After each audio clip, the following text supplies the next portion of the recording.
Documentary filmmaker Jessica Leski joins me in the chat cave this week for a ramble. But before we get to the show, folks, are you subscribed to Coming Up Next? It's really easy to do, and it's going to automate the whole process of you actually getting the episodes each and every week. All you have to do is go to comingupnext.com.au. You select iTunes or Stitcher or Podbean. You can also go to YouTube or Spotify, so it's really everywhere you look. Search for Coming Up Next. Hit the subscribe button, and it's going to come at you for free each and every week into your pocket if that's where you keep your phone. If it's coming to your laptop, probably doesn't fit in your pocket. Anyway, let's get into the interview.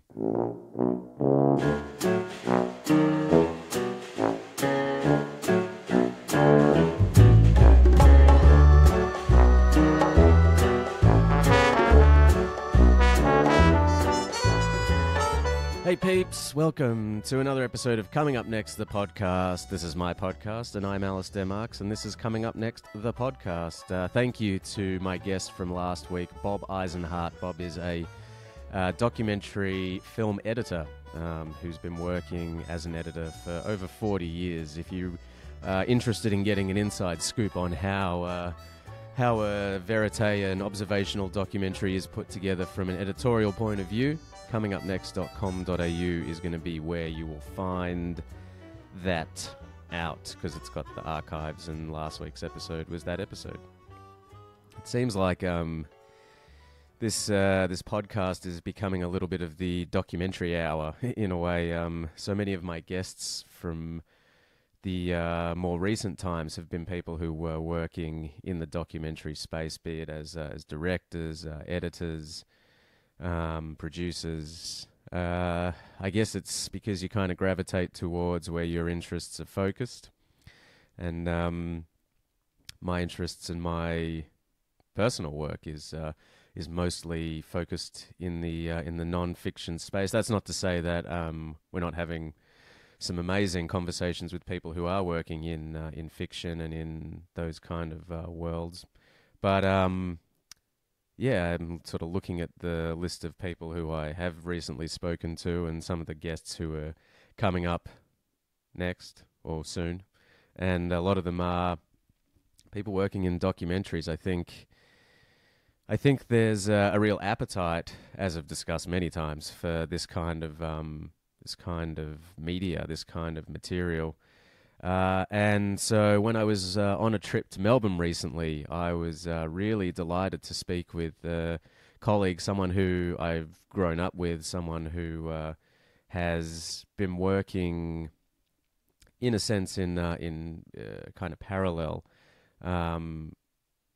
She's been working on, or had been working on, this documentary, I Used to Be Normal, about boyband Fandom, for about 5 years, and we reconnected a few years ago when she was a couple years in. I was a couple years working on the documentary on the Love Your Sister project, and where there was it was just really great, I guess, to be able to share the experience, and now to see how amazingly her documentary has gone, not only at home but internationally as well, how well it's been received, and the life that it's having beyond just putting it together and making it. It premiered at Hot Docs. I'm speaking, of course, of Jessica Leski, my guest this week. Jess pulls back the curtain on the process of putting together this film over all those years, and of getting the participants involved, of getting people excited about the film. She also talks about her film, The Ball, which was one of her first documentary projects. We talk about the usual kind of philosophical musings, so let's get into it. You can go and see I Used to Be Normal in Australian cinemas from November 22nd, but for now, here is my interview with the film's director, Jessica Leski.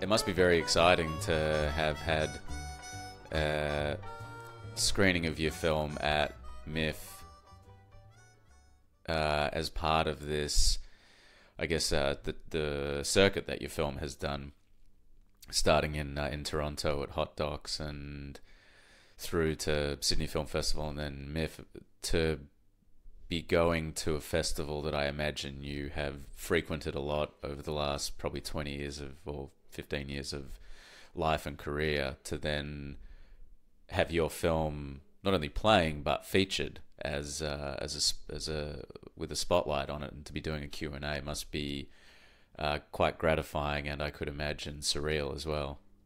Definitely surreal, because I was sleep deprived. I just had a baby a few weeks before, which was maybe good because it took the edge off a little bit. I think, as you say, I was so excited to have a film in MIF, and I think if I hadn't had the baby, I would have maybe been a bit nervous.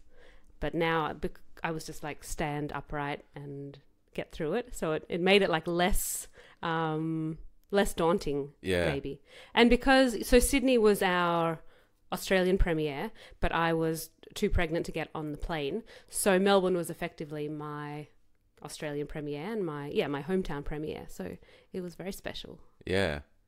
I suppose having a kid would certainly, I mean, aside from sleep deprivation and the physiological elements of what it does to you, would contextualize, I guess, career achievements as perhaps not as I don't know how to, I don't want to say not as significant, but because it's still incredibly significant, but it's like then all of a sudden the baby is like the main priority in your life.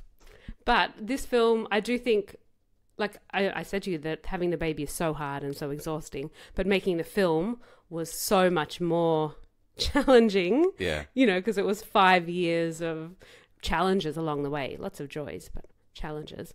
And yeah, having a baby does give you perspective. And I mean, I'm only 7 weeks in, so I know it's only going to get more daunting maybe. You've only got like 18 years left. Yeah. But yeah, the film, I guess with a baby, maybe you have support. Everyone's like, oh, well done, you're doing that thing, how exciting. But making a film about boy band fans, everyone is quite skeptical, and you have to really fight to get support, and you know, a lot of doors get closed on you, so I think it was harder. It's a less conventional birthing. Yeah, it's just bad timing for me that both babies, you know, come out at the same time. Yeah, so I'm juggling both. Yeah, and you have the headaches and the stresses and the sleepless nights, I guess, especially if you're doing like media internationally, although you went to Toronto, didn't you, for that premiere? Yeah, we went. I was 29 weeks, so it's just over you're not meant to fly past 28 weeks, really. Right. So I had a letter from my doctor. I had to clear it with the airlines that we were flying. But yeah, I'm really glad that I went, because it was really special. But it's just challenging to fly with an enormous stomach. Yeah, I bet. And, you know, just to walk around the street, you know, it's exciting to be in a new city, and I probably would have done more sightseeing if I could walk a bit faster. Yeah, because how long does it take to get from Melbourne to Toronto? It's a stupidly long flight, and we broke it up a lot. We stopped in LA for a few hours and just checked into an airport hotel, so I could just, like, you know, be flat for a little bit. And so we broke it up, but it's very far to go. Yeah. So the film was a 5-year process from start to finish, in terms of when you made the decision that you wanted to make this documentary, or from when I think longer. Well, 5 years from first day of shooting. Right. But I'd met with Rita maybe 5 months prior. Yeah. To meet her and talk about a few ideas, but this is the one that we both got excited about. And then my One Direction love was another about 6 months prior to that. Yeah. So it's, you know, almost a 6-year. And how did you meet Rita? Was that at film school? No, we didn't. We had a weird situation where a few people had said to me, have you met Rita Walsh? I think you'd get on. And people had said that to her as well. And I went in to meet with some cinematographer about a corporate job in an open plan office. And she was in there as well. And so she heard someone say, oh, Jess Leski's here to see you, to the cinematographer. And she ran in and was like, hi, I've been meaning to meet you. And I flipped over a page in my notebook and I'd written down her name because someone had said you should speak to this person. So yeah, we were meant to be. Did she have as much interest or curiosity about boy bands as you did at the No, time? she didn't get it, which is fine because a lot of people don't. And I didn't get it until it happened to me. But I think she was excited to work with me. She'd seen The Ball and she really loved The Ball. This is a doc that you made. Yeah, sorry, a documentary I made for the ABC a couple of years prior. And so I pitched her a couple of different ideas, and I was still figuring out what this was in my head. I just knew that there was something interesting about boy band fans that most of the world didn't know about. And so I put together a One Direction study pack for her, which was very fun for me. Lots of magazine clippings. Yeah, and just lots of funny Tumblr posts and Instagram. It was about the fans. Yeah, it was about this is who One Direction are, but these are the interesting things about the fandom and fan speak and, things I'd learnt about fan art and fan fiction and just things that I didn't think that people would know when you think, One Direction, and you can be quite dismissive. So I tried to give her a more rounded view. And this is like around 2012. Yeah, this was December 2012. Right. Is filmmaking, and I guess more specifically documentary, something that you'd always been interested in? Was filmmaking something you're interested in growing up? And so my dad had one of those huge like domestic beta cameras as our home. You know that huge thing that you'd put on your shoulder, put and a it had little this tape in it. battery pack that would you'd have to carry the huge battery pack around with you. So he was definitely committed to making home movies. So I grew up with him filming everything, and then us watching back those movies, and also from tiny childhood. The night I came home from the hospital, they always say we all watched Marx Brothers movies together because I wouldn't sleep and there was a marathon on. So watching movies was always a huge part of growing up, and then seeing my dad make them. And then at school, I did a little bit of. There was no media at our school at the time that we were there. Yeah, but a friend and I were always interested, and we would make some silly projects either on the weekend or even come into school, on days off to use the school's like one big old camera. But I didn't really know it could be a career. I remember talking to the career counselor about it, and they told me to do some kind of commerce degree, do like media, but you should major in commerce because that will be more practical, more beneficial to a good Jewish girl. Do you remember what the first thing that you made on one of those weekends with whoever this was? Yeah, it was Dana Lenko. Okay. Know her? We did creative arts together, and she was actually the one. So the careers counsellor told me to do this media business degree, and I was complaining to Dana, and she said there's this course called creative arts where you can make movies and study movies. And I said, well, I'd asked the career counsellor if that existed, and they said no, they're not going to make up your dream course for you. Yeah. And so it took Dana to show me the course guide and show me that there was that course, and it was an amazing course. I think the first film we made was called No Eating in the Library. And it was... They would not allow that at the Bialik Library. It was what? They would not allow eating in the Bialik Library. No, and so what it exposed this undercover ruse that the librarians were running, where they were upping everyone's fees to build their own library of books that they wanted, and Dana and I exposed it. This was not a documentary, though. No, we wrote. It was, very, very fancy script that we wrote. It was very silly, but it was fun. I could just see how much fun it was to do that. Did you feel like obviously, I guess to contextualize for people listening, we went to the same high school, I think for 4 years apart or something. Did you feel as though going to the type of school that we went to was conducive to pursuing a creative career? Did you feel as though it was more of a hindrance? Did you feel like, how did you feel about it? You definitely felt like the odd one out, being a creative person. And I don't know if that was a hindrance. It's just that the support wasn't really there. If you went out and did things yourself, which I did and Dana did and, a few other people did, then it was exciting. I just remember that Dana and I entered this I heard on the radio about this video competition, and Dana and I entered it and made the film on the weekends, and we ended up winning. I don't know if we won first prize, but we won one of the top prizes in it. And then once we won, the school was really excited, and we went in our, school uniforms, and one of the teachers came to accompany us. But it actually was nothing to do with the school. They were just proud that we'd done it and we went to the school. So yeah, I know it's very different there now. I know media is a really big thing.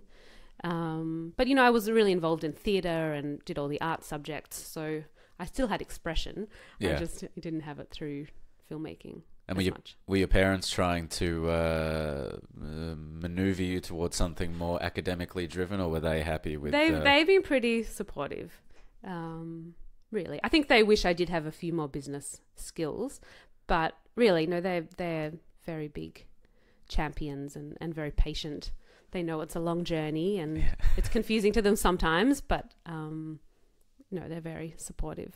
It probably helps that I guess there's a few of us who've been trying to make heads or tails of careers in creative industries, because I guess of their generation, being that a lot of them were first generation or second generation Australians, there weren't really a lot of, and there was that more kind of, I guess, industrialist mindset. There weren't a lot of people pursuing creative careers. There would be more pressure to just establish yourself and make money and make sure your family's comfortable. That's the thing with having a baby is, I put it off for a long time because you kind of need to be a bit selfish if you want to be a filmmaker or an artist, because you really don't make very much money at all. So there's no way. I could have been making this film and living on nothing, and sleeping on people's floors and, traveling, carrying all my equipment and done that with a baby. Yeah, that would be a little bit challenging. So when you when you finished high school and you went and did the creative arts degree at Melbourne, what was the trajectory, I suppose, for you between then and then making the ball? Because there's a good 10 years or something in there. So I did creative arts, I did the bachelor, and then I did kind of an honours year. And I actually just remembered that outside of the course, which was, you made films, you studied films, you did art, you studied art theory, you studied theatre. It's a really amazing course that doesn't exist anymore, sadly. But as a side project, I made a documentary about this group of old Jewish men who played volleyball together, and they'd been playing together for like 50 years, and they kept getting they kept doing damage to the places they were playing, or, rents changed, and they kept getting kicked out. So this classmate and I made a little film about it. And I didn't really know anything about documentary. I was studying really fiction. But it just sounded like a cute story. And we made the film, and it was in this Jewish film festival called Celluloid Soup, which was just a small festival, but that was nice. And I think that I'd always loved documentaries, but just that was a good insight into real people being more interesting and funnier maybe than anything you could write. What was the process like of putting that together for you? So I knew one of the guys who played. So he invited us to come along, and we went to a few of the games that they would play and film them. And then I organised to interview each of them. There was only 6 or 7 of them. And it was Mark Goldenfein and I think one of us had a very basic editing setup, and we just put it together and made a 7-minute film. So you kind of taught yourself, in a sense, the kind of practicalities of, or trial by error in a way. Yeah, I mean, I don't know if there's any copies of it, and I'd probably hate to watch it because, it's badly filmed, and I can't even think about what it was. Yeah, I don't even remember what we did. But the story was unique and sweet, and I think that's why people watched it and liked it. Yeah. So I had, did a bit of everything at Creative Arts, but knew I was interested mostly in the filmmaking. And so I tried to do a bit of everything. I made a musical. I made an animation. Wait, you made a musical? Yeah. I mean, yeah. It was, so I was studying, I really love Dennis Potter. Yeah. Do you know his work? No. He wrote a lot of TV, English TV. Right. And his whole thing was about pop music, It's a bit like Baz Luhrmann in Moulin Rouge, that rather than try and write a song that, you know, tells you everything you need to know, instead go back to the songs of your childhood or songs that already have feeling in them and just get your characters to mime them. So he made a number of TV series that used pop music of a particular era, and the characters would just start miming a pop song of that time to talk about their feelings. Right. So that was kind of a launching point for this very silly short musical that I made with a classmate at Creative Arts, where you just use songs that already existed, and we, you know, had this little love story, and was just something I'd always wanted to do because I loved musicals. And similarly, I made a stop motion animation because I loved those, and I thought I might as well. I've got, you know, the tools, and I've got the patient classmates who will help me. How long did that take? It was a very simple concept. It was, so my uncle is a doctor, and one day he was throwing out all these tablets. He'd gotten all these like samples, and they were all interesting different colors. So I asked if I could have them, and there was lots. And so I ended up doing really just like a graphic kind of animation thing with them, and it had interesting audio about racism or something, you know, very try-hardy. Very art film school. Yeah. So I did lots of experimenting while I was at Creative Arts, always knowing that I wanted to go to VCA in the end. So I think by the time I got to VCA, doing the Bachelor of Film and TV, I kind of had got all that out of my system and knew, okay, I'm going to make a narrative, and I'm pretty sure I know how to do that. And my first year film actually did really, really, really well, to the point that my teacher was like, oh, you're not meant to figure this out in first year. It's meant to take you a few years. Right. But it was actually bad that film did so well because I wasn't ready. It was potentially a really good launching point for my career. I was meeting a lot of people, and a lot of people really loved it and wanted to talk to me about what I wanted to do with my life. But I was like, I'm still at uni. I've got, you know, more uni to do. And my films got progressively more esoteric, maybe less. It was quite a conventional, you know, well-told narrative because I wanted to prove to myself that I could do that. How did you feel when you were told that maybe this film was, I guess, too far ahead of where you should be at? It sounds like I'm boasting, but I just had a really clear picture of how to tell. I'd been to so many film festivals, and I had been going to the VCA graduate screenings for years. I always loved going to them. And I had this idea for a story, and I could just see very clearly what the arc of this story needed to be to give you the best emotional punch. And Adam Arkapaw was in my year, and he shot it. And we just shot on Beta, so it doesn't look like video, but it was just video with what we had. But, you know, a good craftsman can make anything with the tools. So just everything came together. I worked with gorgeous actors, and my uncle was living in this house that was going to be knocked down, and we used that as the location, and just everything kind of came together in the right way, as it sometimes does in filmmaking. Yeah. Was there a part of you that was frustrated or annoyed at the teachers who were suggesting that that you were peaking too early or whatever? No, I mean, it did feel like pressure because I thought, what do you do next? But I kind of went the other way, and I was like, well, if I've proven to myself and them that I can do it, I'm going to use the next 2 years to do things that are maybe a little bit more experimental, and just, you know, try and see what I can do. Right. And then actually when I was in third year, I heard about what became the subject of the ball, which is, it's about kids with special needs doing a debutante ball, and decided to do some filming around that, thinking it might be a project that I'd do when I finished uni. So I was making my graduate film, but I was also with Adam, shooting the footage for what would then become this TV hour for the ABC. Right. And was that funded? No. Oh, no. Not for the first few years, which was, you know, we shot it over a couple of months, and then I just kept on working on the edit for probably 2 years, trying to figure out I thought it was just going to be a short, but we had so much footage and there was potential. So I was trying to figure out could it be something bigger? I ended up cutting together a half-hour version for the kids in the film, and that ended up with Princess Pictures. It was tossed in a pile, and I think some intern who was there picked it up and said, "Can I see what this is?" And, they called me in to chat, and then we did do some funding applications and ended up getting some money to finish it and do a little bit more filming. So it was a few years of no funding, and then a bit from Screen Australia, and then the ABC commissioned it as we got closer. So this was another case of a documentary that unfolded over a number of years. It's mostly... No, it follows the kids as they're getting ready for their ball. So it's really over... the post-production that... Yeah. And I, had a few little...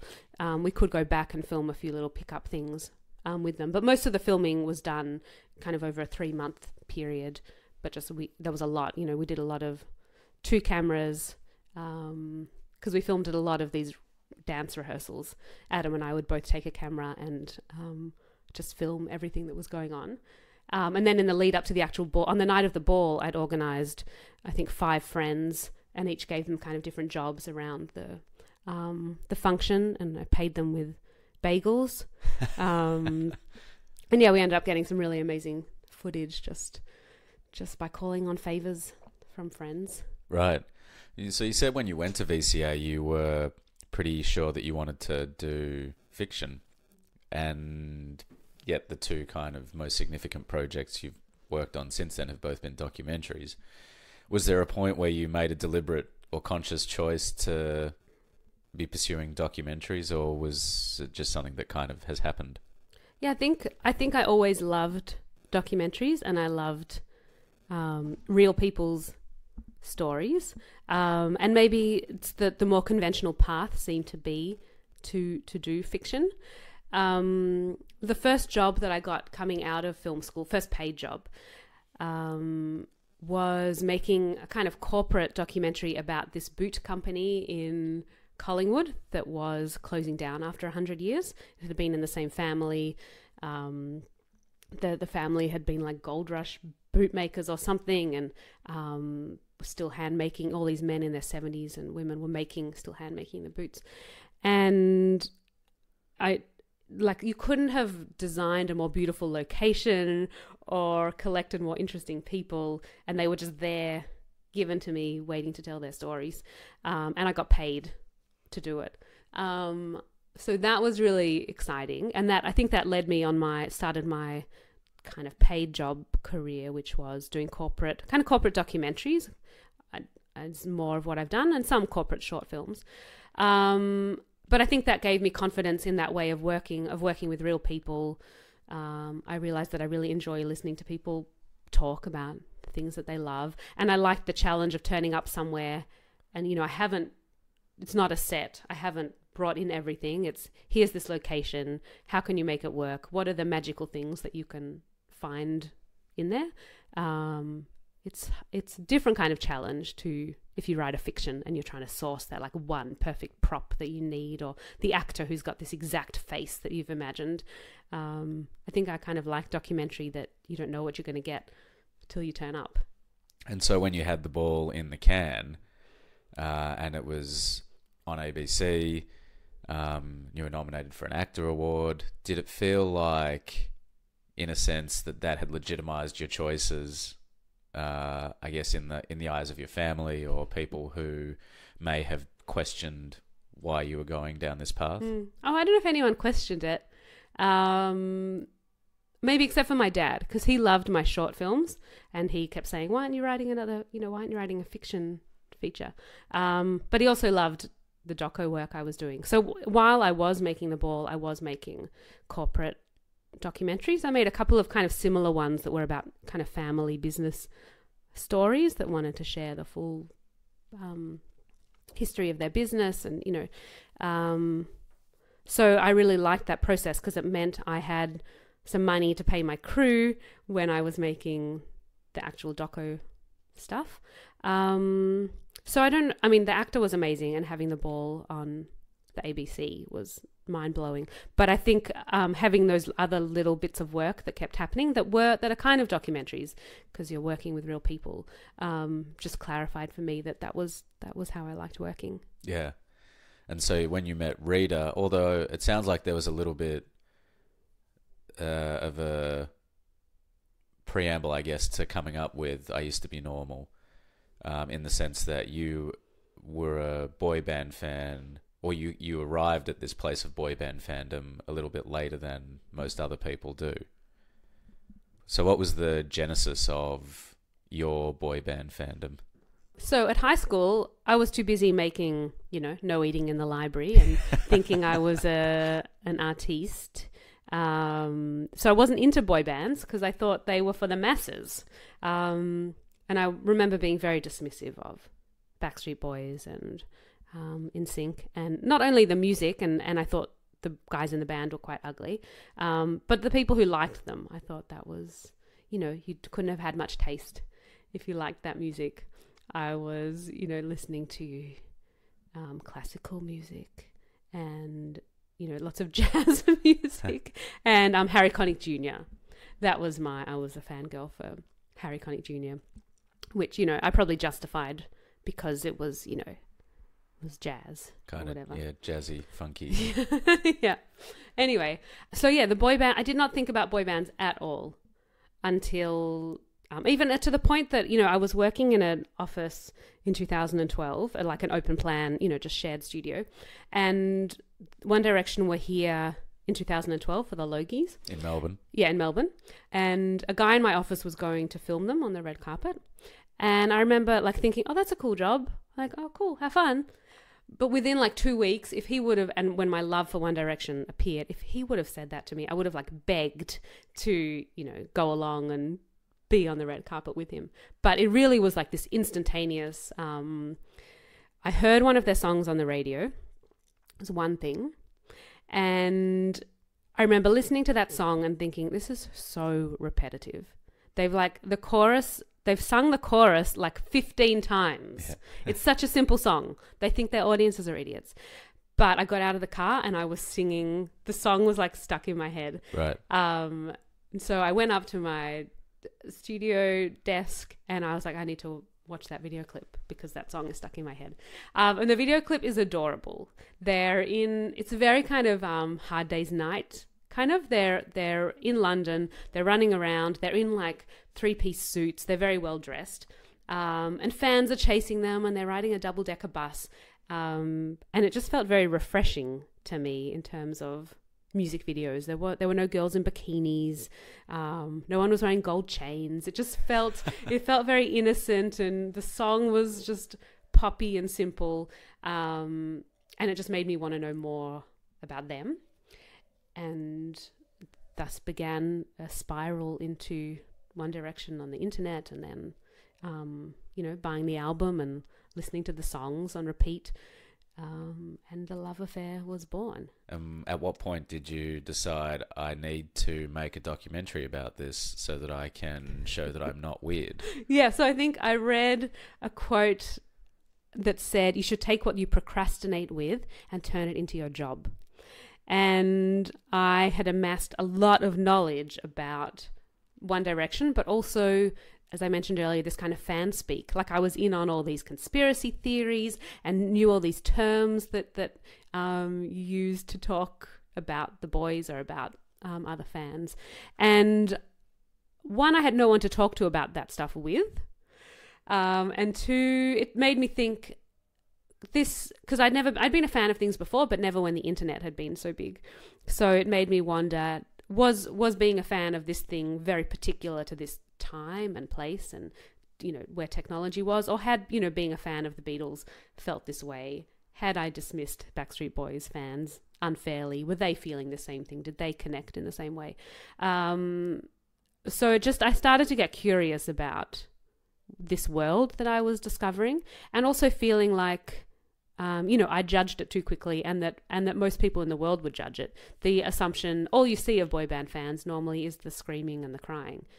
And that is part of it. But from being on the internet and seeing these fans being so hilarious and so smart, so creative. I thought the world should see that there's more to this than they realize. And when did you actually officially roll cameras? Was April 2013. Right. And how did you find and kind of decide upon the main protagonists of the doc? So we did quite a bit of filming with a few more characters that are in there, just trying to gather different experiences.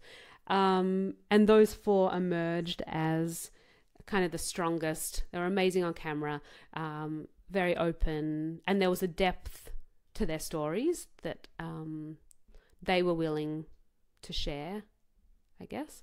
And I also loved that they represented a wide range of bands, a range of generations, and a range of experiences as well. Yeah, I think the different generations and the way that they were affected by the particular artists, whether it was One Direction or Take That or Backstreet Boys, it's quite emblematic, I suppose, of that period of time as well, and what that represented in a kind of popular culture sense. It's almost like a time capsule, which is very cool. And so you were traveling between, I remember when you first told me about it, must have been 3 or 4 years ago, you were traveling between Melbourne and the States to keep filming, keep going. There was a lot of frustration about how you were going to piece it together, how the story was going to unfold, how long it was going to take, whether there was going to be funding available, all these challenges I suppose you alluded to at the beginning of the conversation. What were the most prominent challenges, I guess, and how did you overcome them?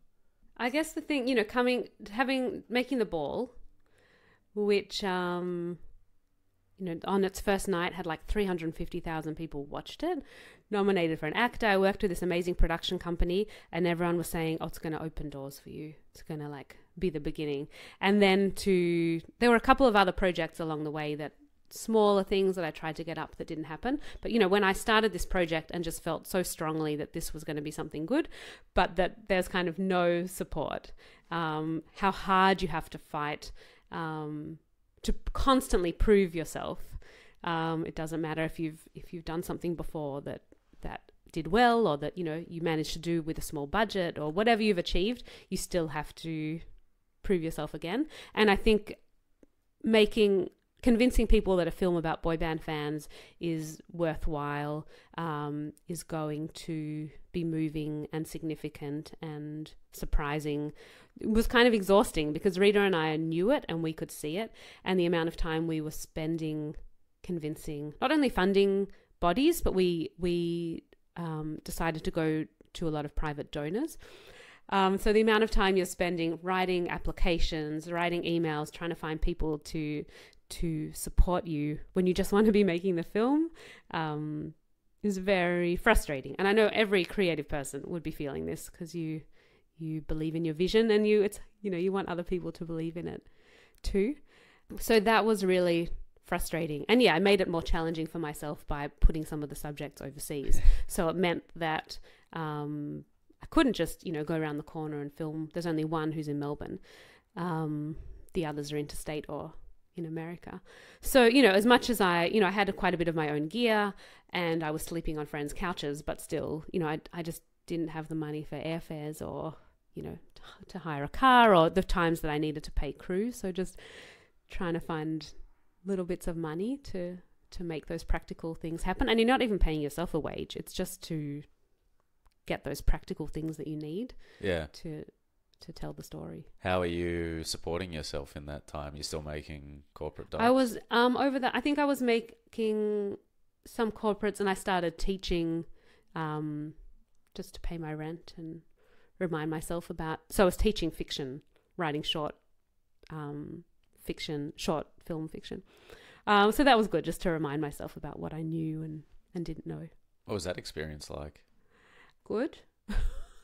I'm trying to remember. It was fun. I was doing it at Melbourne Uni, so it was fun to kind of be back at Melbourne Uni. But I actually felt really sad that creative arts didn't exist anymore, because these kids were doing they had such little access to film-related subjects, I think.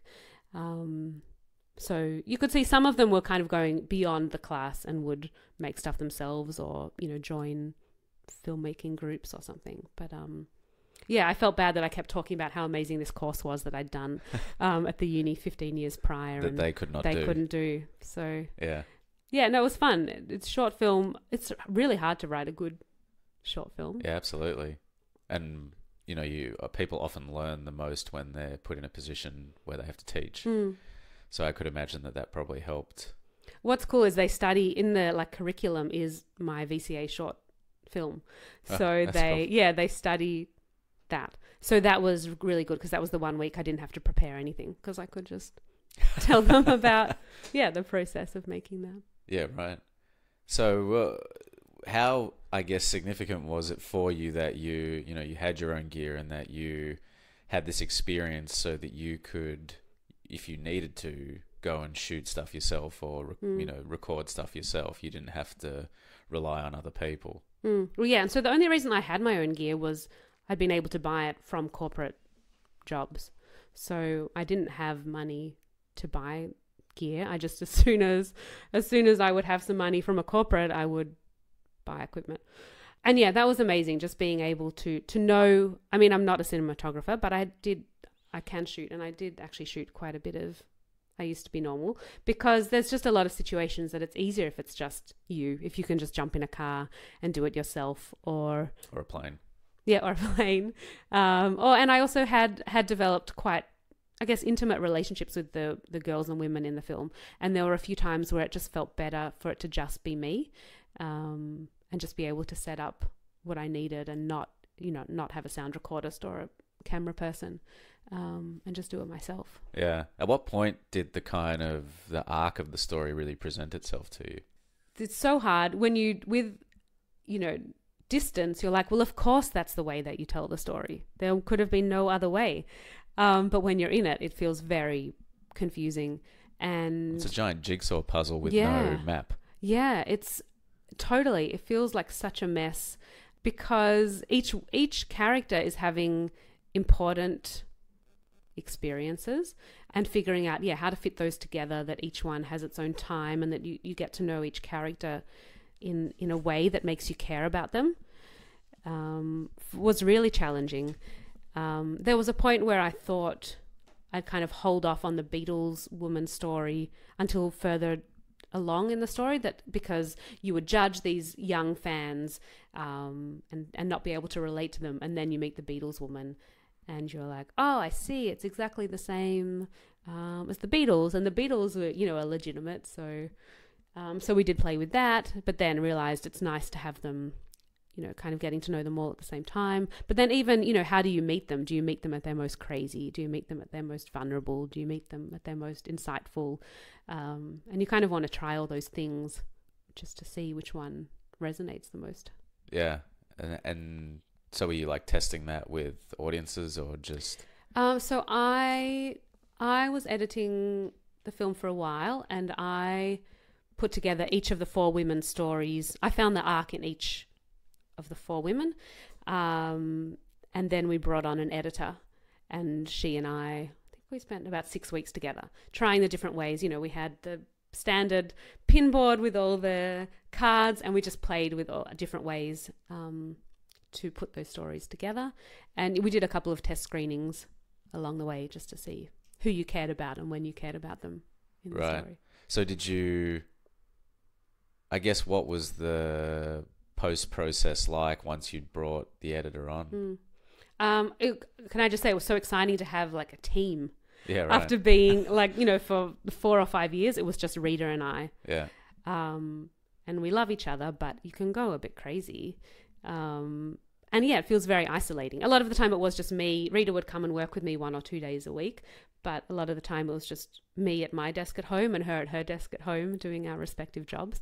So once we got some funding from our Kickstarter and our private donors and Screen Australia and Film Victoria, we had money to go to Sound Firm here in Melbourne and set up a proper suite, and just bring on a team. So we had an assistant editor, 2 assistant editors and an editor.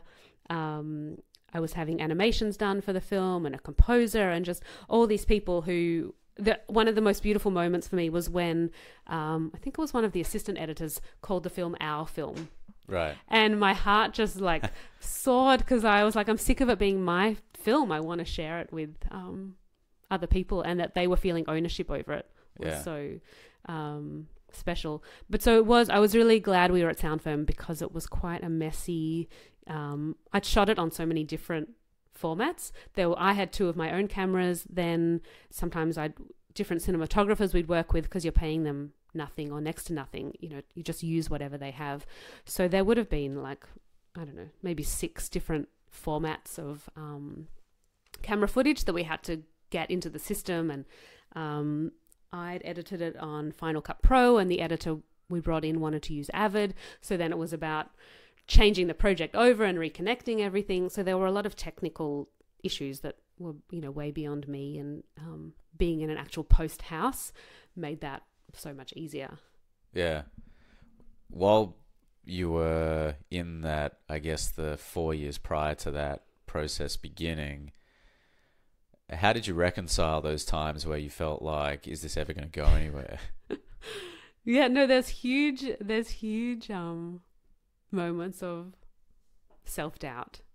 You feel like a crazy person a lot of the time. There was one time when I flew to America by myself, and I flew into Washington to drive to where Sadia's family was to film with them. And I got in at like 11 o'clock at night, picked up a hire car, and I hadn't driven for like a year on the other side of the road. I'm really exhausted. I got in the car, and I was like, what am I doing? Like, I was feeling quite like scared for my life, that it was nighttime. I was jet lagged. I was driving on the other side of the road to make a film about boy band fans. And I just really felt like a crazy person. And I saw the White House in the distance, and I was like, Barack Obama, help me through this time. Like, I just was a bit delirious. So you yeah, want to there's see the so White many... House now. No, it would not. Crisis. You would not get any comfort from No. looking towards the White House. Yeah, I don't know what it is that keeps you going when you're feeling like you're doing something that's crazy. But I think I loved the project, and I loved the women in the film. You just and had I could this bigger see, vision. yeah, I could see the potential in it. You really have to be your own cheerleader for so much of this process and experience. And yeah, I just kept telling myself it was gonna be good. What was the kind of, when you began, what was the ideal outcome from creating this film?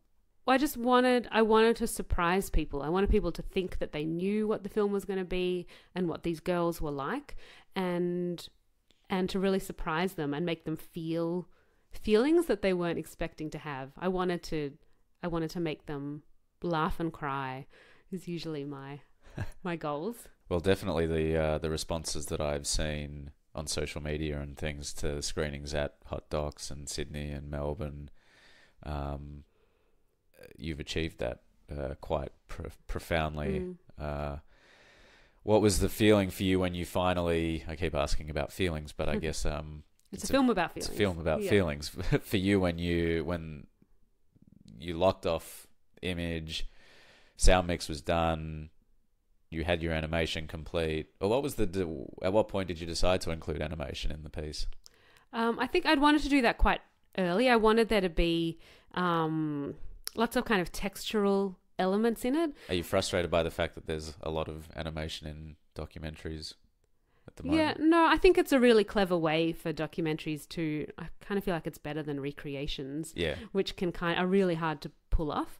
And I think it's a really fun and, you know, can be really beautiful to find a style that works for your own documentary. But so I knew that this thing about talking about how being a fan has changed, being on Tumblr and seeing that even though girls might not be actually like physically making collages, they're still really busy making them online. And I wanted there to be this kind of timelessness of doodles and collage and scrapbooking. And I saw Rebecca Clark's work, because she's the animator, and I just loved it. And yeah, we reached out to her, and it was a really fun job for her. She kind of animates the girls' fantasies.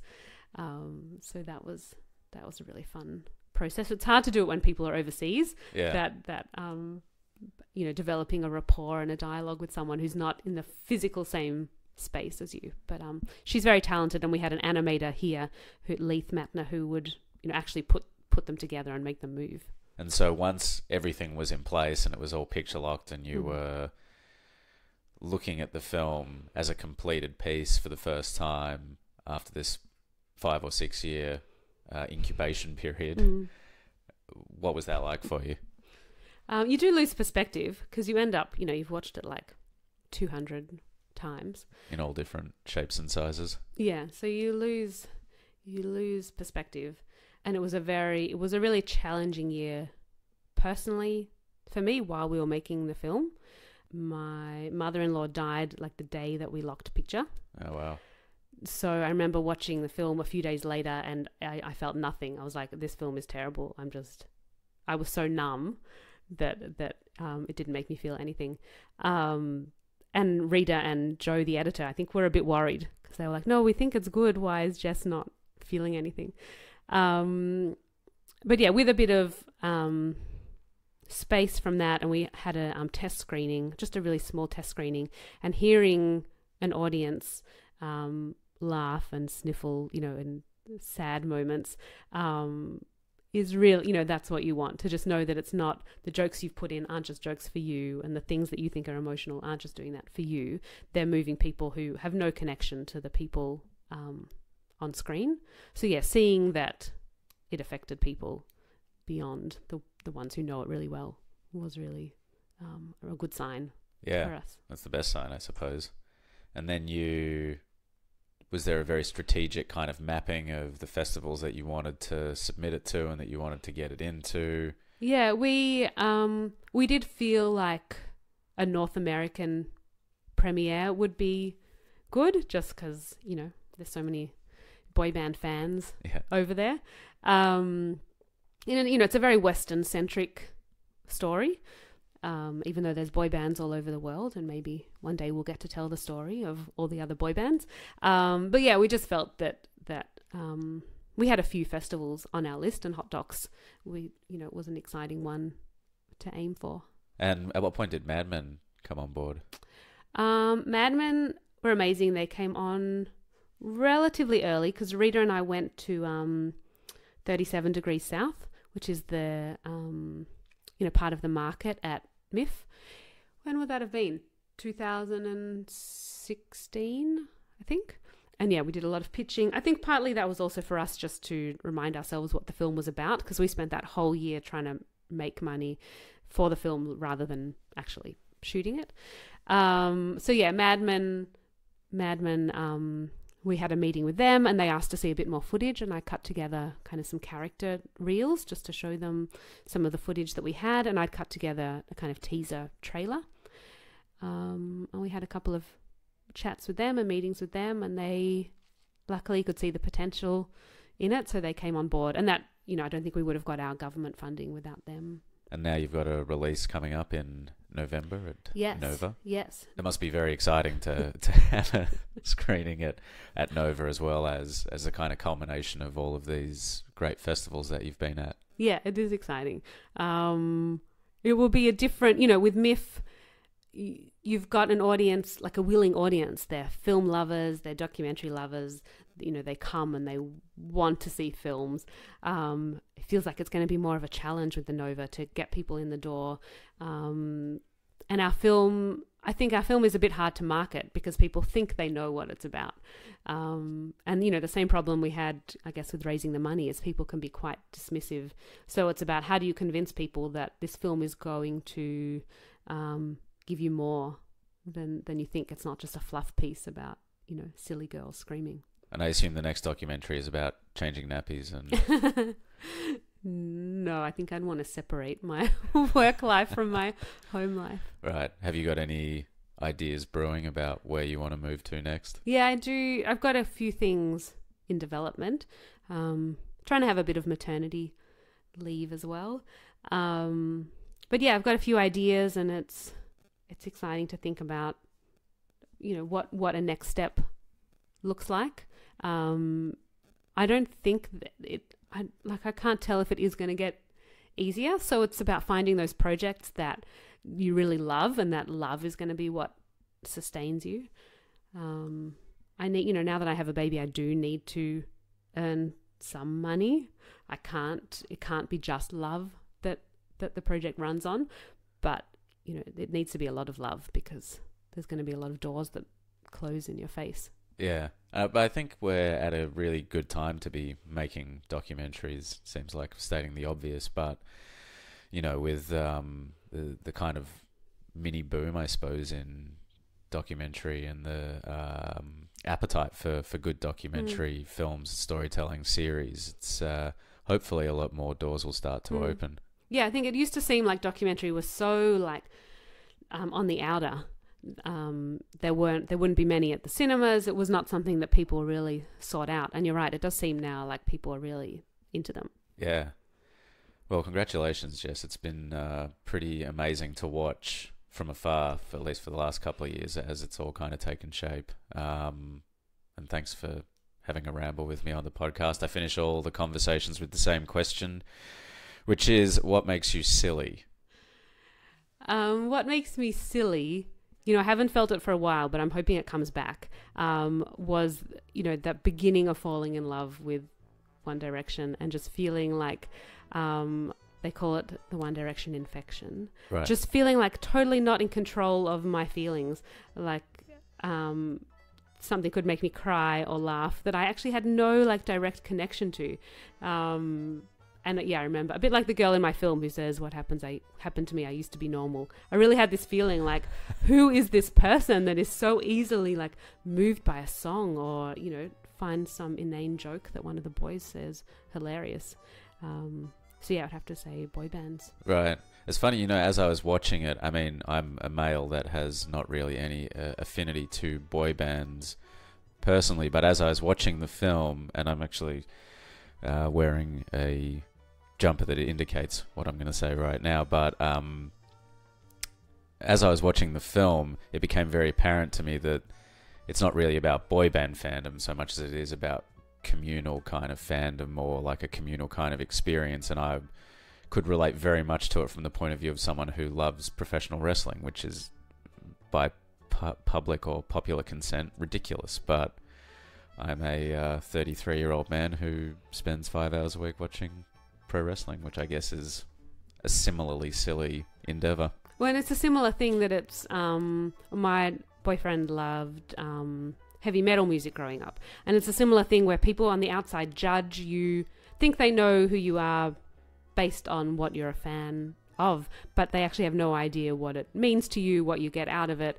So yeah, like you say, it's not about the thing necessarily. It's about what it makes you feel and how it makes you behave. Yeah, exactly. And hopefully it will be silly. Yeah. Thanks so much, Jess. Thank you.